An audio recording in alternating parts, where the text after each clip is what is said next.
तर hello guys, कसे आहात तुम्ही सर्व. आजच्या ब्लॉगमध्ये तुमचे स्वागत आहे. तर आज मी बनवणार आहे काळा मसाल्याचं बोंबील टाकून भरलं वांग. तर चला मग आपण तयारी करूयात. वांगे बनवण्यासाठी लागणारे साहित्य बघा: अद्रक, लसूण, भाजलेला कांदा, हिरवी कोथिंबीर व खडा मसाला, थोडेसे खोबरे, हिरवी मिरची व तळून घेतलेले बोंबील व चिरून घेतलेली वांगी. हे बघा, मी चिरून घेतलेत. वाटण आपण वाटून घेऊयात. आता बारीक वाटून घेणे.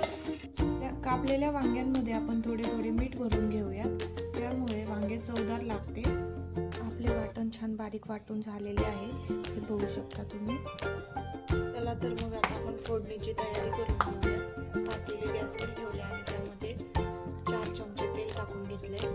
आपलं तेल गरम झाले व त्यामध्ये आता आपण तेजपत्ता घालून घेऊयात. त्यानंतर थोडीशी हळद घालून घेऊयात. चिरलेला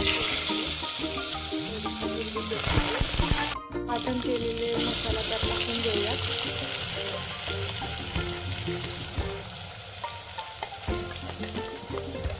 मसाला छान भाजून घेऊयात.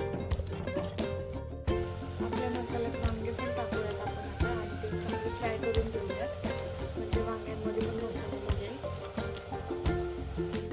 आता बोंबील टाकूयात. वांगे व बोंबील चांगले फ्राय झालेले आहेत. आता त्यामध्ये आपण गरजेनुसार पाणी घालून घेऊयात. गरजेनुसार मीठ घालून घेऊयात व वांग्याची भाजी आपण शिजू देऊयात. हे पहा, आपली भाजी किती छान झालेली आहे, बघू शकता तुम्ही.